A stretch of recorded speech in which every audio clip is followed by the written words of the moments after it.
Today, we're going to share something incredibly valuable. Charles has figured out a way where we can optimize our flow. In this case, what we're going to do, guys, is we're going to just describe how we can make product descriptions much better.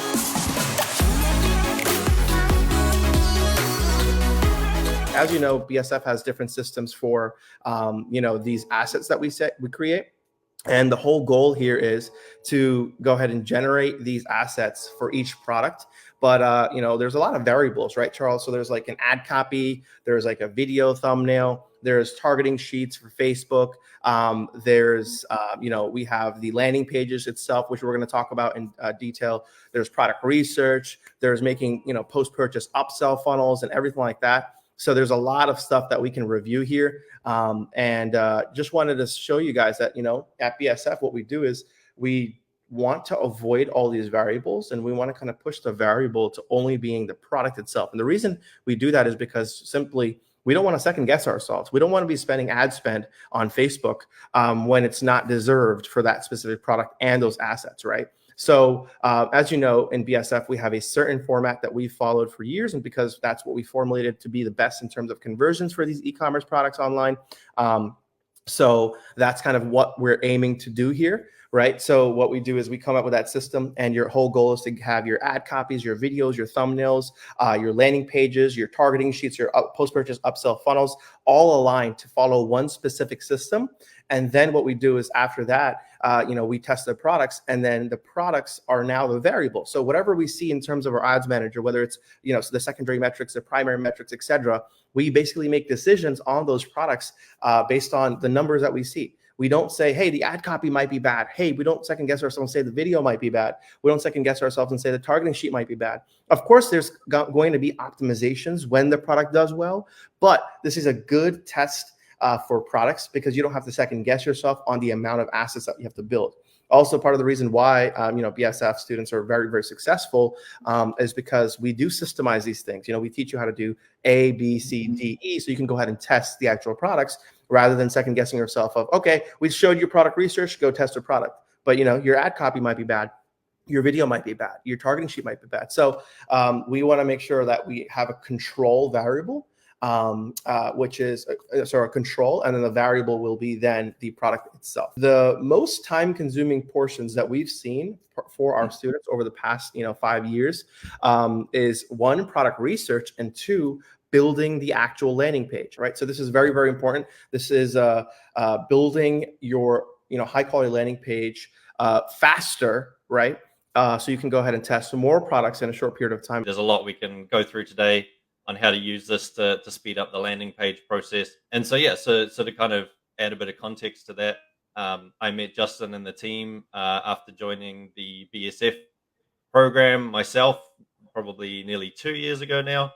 I've been running my own store since then, as having gone through the program and learned. But after meeting Justin and the crew and just seeing the quality and just the amount of commitment that the team provides, I reached out to Justin and said, look, I really, I've got a software development background and I really want to do something with that. I had just sold a previous business, and that was when Justin introduced me to the Empire Scaling program that he put together. So I ended up working directly with Justin on the Empire Scaling program as well, which I highly recommend for anybody who is thinking about building their own business. And together we've scaled that to well beyond 6 figures. And that's become my full-time job now, running that business. So yeah, really, this is an opportunity for me to give back for all of the help and support Justin, Arvind, and the rest of the team have given me over the years. So if you could just start off as to how did you come up with this method or ideology of okay, I'm going to make this through AI? Did you want it to just simply expedite your own businesses, or did you specifically make it to help other individuals? What was your original intention? Yeah, so I think I absolutely suffer from writer's block all the time. I'm by no means through practice since joining the BSF program, I think I've got a lot better. But I absolutely copywriting did not come naturally to me. I know there's all these AI tools out there. I had sort of tested a bunch of different AI tools and just couldn't quite get results that I felt were close enough to something that I would even be comfortable presenting to be audited in the BSF group. And so for my own stores, I started experimenting with how I could leverage ChatGPT to get me much better quality product descriptions. And I think to that point as well, we're going to go through product descriptions today. But I think once you see the process that I use now, you'll see that you can translate it into not just the product descriptions, you can translate it into ad copy, into helping with your targeting sheets. So yeah, just a quick overview for everybody, just so that you know what's coming today. So essentially the process that we're going to use, we're going to create a raw data file just using data that we just copy straight from AliExpress.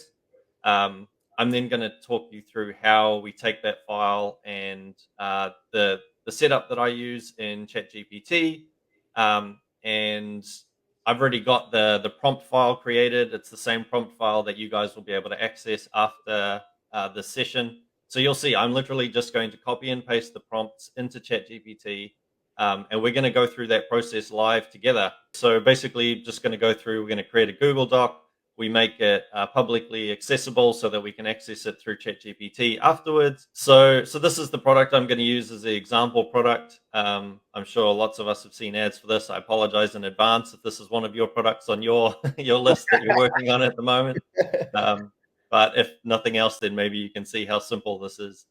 So this is the product, and what I've done is I've just created this test product Google Sheet.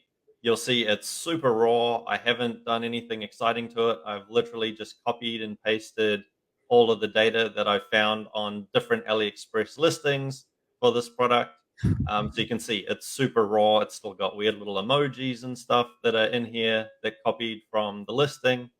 And the only couple of things I suggest when you set up your Google Sheet is just go through and strip the formatting using this button here, just so that there's no weird formatting that ChatGPT picks up. Technically, you could point ChatGPT directly to the AliExpress listing, but I found that it does pick up weird things, like depending on what's on the page, it can pick up like reviews and that kind of stuff, which I don't really want.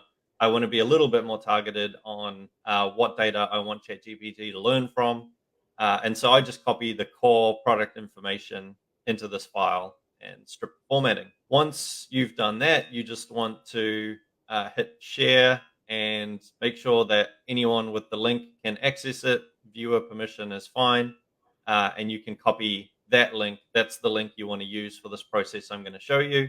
What I'm going to be showing you today is this prompt file here. Like I say, this is set up so that you can absolutely just copy and paste these prompts directly in, and you'll see me do exactly that. And so what I'm going to do is I'm literally just going to copy this first section of the prompt, and then I will walk you through what I'm doing with this prompt. In ChatGPT, a couple of things I suggest. If you can use the pro version or the plus version of ChatGPT, I highly recommend it. It works a whole lot better. There's a few features that we're going to use today that you're going to need. Within GPT-4, on the plus version, you're going to enable plugins, and there's only one plugin that you need, which is this plugin. It's a free plugin called BrowserOp. Now, depending on when you watch this video, maybe in the future, this particular plugin lets us go and extract information from external links.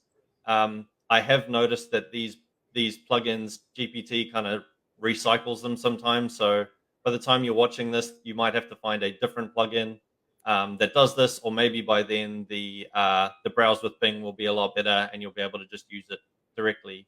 But at least for the time being, use BrowserOp, and that's going to let us go and extract data from our link that we just created in the Google Sheet. So all I'm going to do here is paste the first prompt, and I've got a section here where we need to add the product name. So I'm just going to call this the Pro Sleep Headband, for example. what you'll see I do is I give ChatGPT a series of instructions and I teach it a process I want it to follow with specific steps where I want it to stop and present information to me so that I can review it, see if I'm happy with it before it carries on. You'll see as we proceed why I do this, but just to step you through the actual prompt. So I'd like you to help me create a product description for a new product called the Pro Sleep Headband.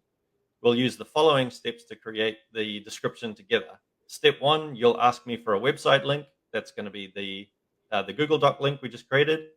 Step two, I will provide the link and you will confirm you can read the text in the document I provide. Step three, you will ask me the format I would like you to use for the first paragraph. Please label the first paragraph the opening. Step four, you will use the format I provide to create a paragraph and then check with me if I'm happy. If I'm happy, we will continue to the next paragraph. If I'm not, I will provide you further prompts on how to fix it. And then, yeah, step five, once I confirm I'm happy, then we're going to move on to the next paragraph. We will repeat this process 6 more times to create 6 unique paragraphs. And I would like you to label each paragraph using the following format. So you can see here, so I've got the opening, I've got what I call an introduction, bullet points, understanding, closing, product specifications, and product content or package contents. So I've really laid out to ChatGPT exactly what I want it to do. And like I said, I've given it those points where I want it to stop and ask me for confirmation before we carry on. Okay, cool. So you can see there, it's understood. It's asking me for my link as per my instructions. So I'm just going to go and grab this link that we created. So as per my instructions, it's now asked me, it's learned what the raw data is that I provided, and it wants my my instructions on how to create the opening paragraph. So if I jump back into my prompt file, I've literally broken this down for you, so you get a prompt for every single paragraph. I'm just going to paste this in, and I'll just show you. You'll see this format starts looking quite similar, but our first paragraph will focus on an aspect of pain that the user experiences without our product. We want to focus on the struggle people will face without our product, sorry. And I'd like you to use the following formatting rules when creating this paragraph. Do not mention the product specifically yet for this particular one. Do not use a specific identifying words like you or your. I want you to bold a few specific pain point words throughout the paragraph. And I want to keep the paragraph to a maximum of about 3 sentences and 60 to 80 words. So as you can see, it goes along, creates the first paragraph for me. Struggling to find comfort during sleep. I won't read through all of this, but generally what I do at this point is I'll read through this and I'll see if I'm happy with what it's saying. I will show you an example. Like in this particular case, let's just say you can see here. How does this look? Would you like to make any changes? Looks great. Let's continue. Yeah, so now it knows, like I told it, that the next step is we're going to create an introduction together. And so now it's asked me for my next prompt. So that's fine. If you go back to the prompt file, you'll see here's the introduction prompt. So we're going to grab this, copy and paste that over. And so this one, I just ask it to actually introduce the product. I ask it to introduce the high-level benefits. And so let's have a look here. Introducing Pro Sleep Headband, Revolution, blah, blah, blah. And Pro wireless capabilities, integrated speakers, latest Bluetooth. So here's an example, right? So how does this look? Let's say, okay, for the introduction, like Bluetooth's not that amazing, right? So I might say, please focus on a different benefit, not Bluetooth. So this is just to show you how like you can interact with it on a paragraph by paragraph stage. And so now it's going to rewrite it, and cool. There you can see it's focused more on the ultra thin flat headphone speakers, which is something more interesting, like something that get people a bit more excited than necessarily like Bluetooth functionality, right? Most things have got Bluetooth now. So I'm going to look at that and I'm going to say, cool, I'm happy with that. So I will grab my next prompt and just say, yes, let's continue. Here's the prompt again. So same again. for this paragraph, I'd like 3 to 5 bullet points specifically focusing on the features of the product, and then start each bullet point with a green check mark emoji, create a bold title after the green check mark emoji before proceeding to the feature description. And I even given an example. I want check mark, title, description, and then some of the similar things that I've had in the previous prompt. Don't use things like you or your, and I give it some specifics around bullet points. So we'll hit that and see what it comes up with. That's so But yeah, you cool. can see. So now, yeah, it's using my exact format for the bullet points. And much like that process I showed you before, if you see any particular points that it comes up with that you don't think are as important, then because we've got that step in there to ask it to confirm if we're happy, we can just give it a little bit of feedback on, don't focus on this point, or you could even just tell it things like reorder the points so that I want these points, I want this to be the top point. It's produced my bullet points in the format that I gave it: green check mark, bold, couple of short sentences, and bolded some of the important items in each one. Let's go. Yes, let's proceed. So you'll see, like this process is very similar now. So next we're moving on to our understanding paragraph.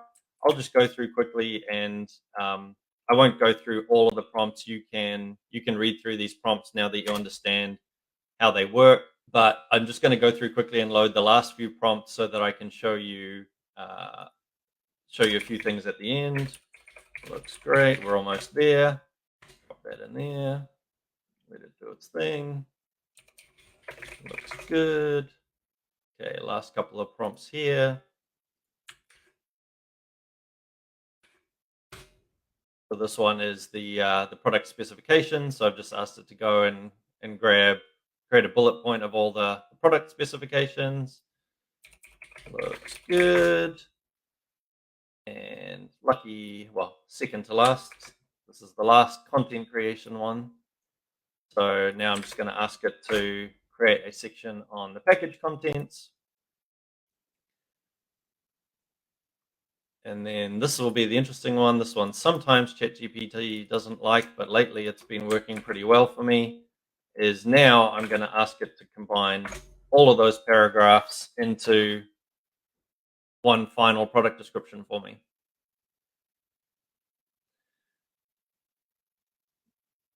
So now it's taking each one of those different paragraphs that we created, it's bundling it all into one final product description. And this is now what I can take and go and paste directly into the Shopify description field, and get it ready to submit for auditing to the BSF team.